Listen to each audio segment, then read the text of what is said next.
Manji chandiri kukumbirisa ndechekuti vekwangu vanditsvagewo. Nguva isati yapera vana vasati vanyanyosafa. Oonowo vazukuru.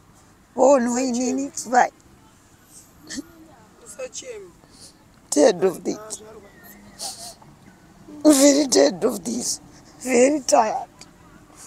I'm seeing myself as I'm empty. I'm a loser. I don't know what to do. I don't need much. But what I needed here is for my father to follow me, for my father to find me. I don't know him. He left me when I was 3. Then I'm suffering now. That's Tiripo wakasimba Nkomo wangu unofarere. right. Zita ndiani? Ndi experience Nkomo. Experience Nkomo. Yes. All right.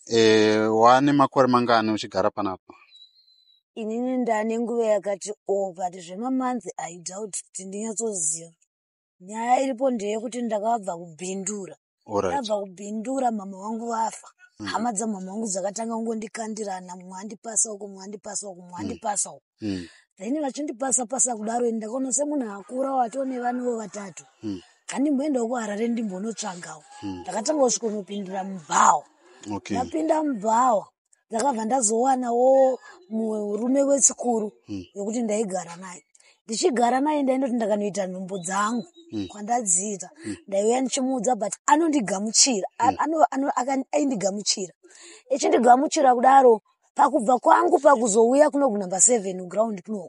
Akabva ati vana huna paunokwanisa kuvatora uchivaendeza. Saka pota ako uchigara muground macho imomo chero chicheka vana vako if they is safe. Right. Though ndine imwe nyaya yandiroda kunyanyotaura zvakanyanyisa. Ndiri mwana waFaith Farai Chikuya. Alright. Anobva kugora kwaWimbo. Alright. Akasiwa nababa vake ane 3 years. Ndiri wa 1990. I'm turning 34 this year. On 27 July. Ndasiwa nababa vangu vanonzi Brian Nkomo vanobva kuGwanda kuManama. Ndova ndandiri kungotsungaira kuti dai ndanga ndavawana. At least ndakavawana zvinhu zvangu zvaingotambanuka kozi kwese kwandinofamba. Ndichinzokaziva baba vako ukaziva rudzi rwako.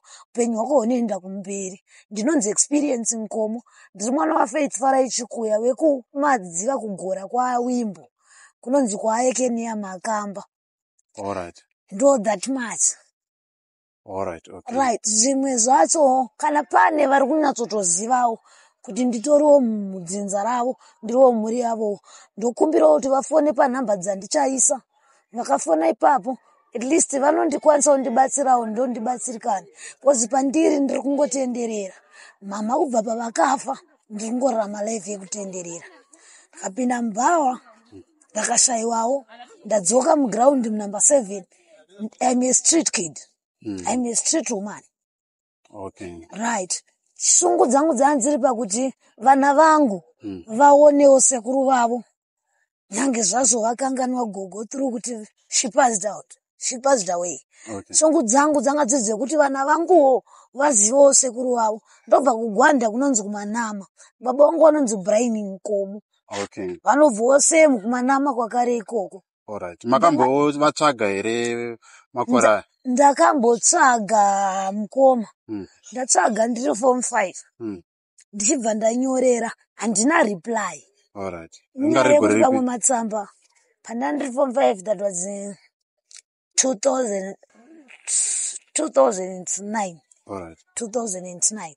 2009. Ndakambonyorera futi ndiri grade 7 ndiri kubhindura. Kunonzi SA. All right. Nanga ndiri kukumbira kuti dai vangava ndiregererawo. Saka makato munotori ne A level yenyu. I failed. I get pregnant when I was in form 5. All right, all right, all right. Second term. Echindunduma haiwana. All right. Tsanda ndiri kunyanyokumbirisa ndechekuti handisati ndanyanyomugara munumber 7. Ndagara nguva pfupi nenyaya yekuti ndakadanana nemukomana wemunumber 7. Through help achindibata zvakanaka, echindibatsira, echindiitira zvandinonge ndiri suppose nge ndichiitirwawo ndiri mumba nemurume. Ndobva ndatanga kugarawo muground. So manje chandiri kukumbirisa ndechekuti vekwangu vanditsvagewo. Nguva isati yapera vana vasati vanyanyosafa. Oonowo vazukuru. Oh no, it's fine. Tired of this. Very tired of this. Very tired.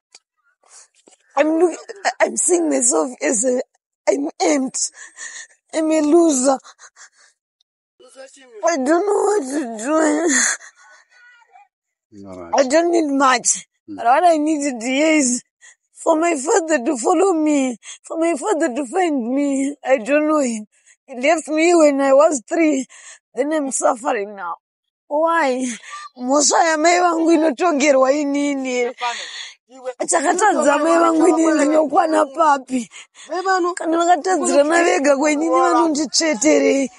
Inini vanondirasirei inini. Ndakakanganisa papi. I don't know what have I done. I'm starving, I'm suffering. I'm living like an animal. Why?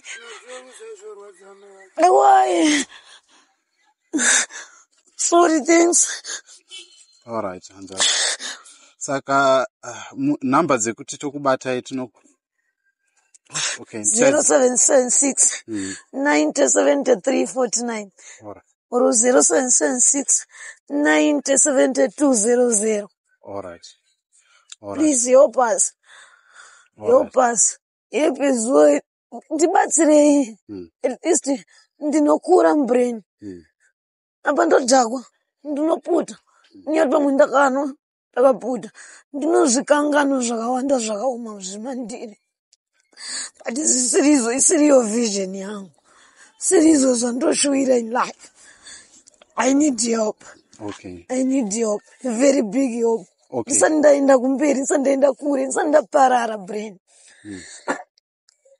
Life yandikurarama is no more. It's useless. I'm seeing myself like I'm empty. I'm useless. I don't know anything to do. Thanks, people help me. All right. Help me. All right. Mese vari kugwanda vacho ndibatsirei. All right. Ndinobatsira kutsvaga baba vangu ndikavaziva at least zvinoreruka. Ndikaswera nditenderera masowo here vasingauye kuzonditsvagawo but ndizoti handina kunaya inini handina kudonha ndakazvarwa ndiri munhu. I need a big help. I need a big help. Thank you, people help me.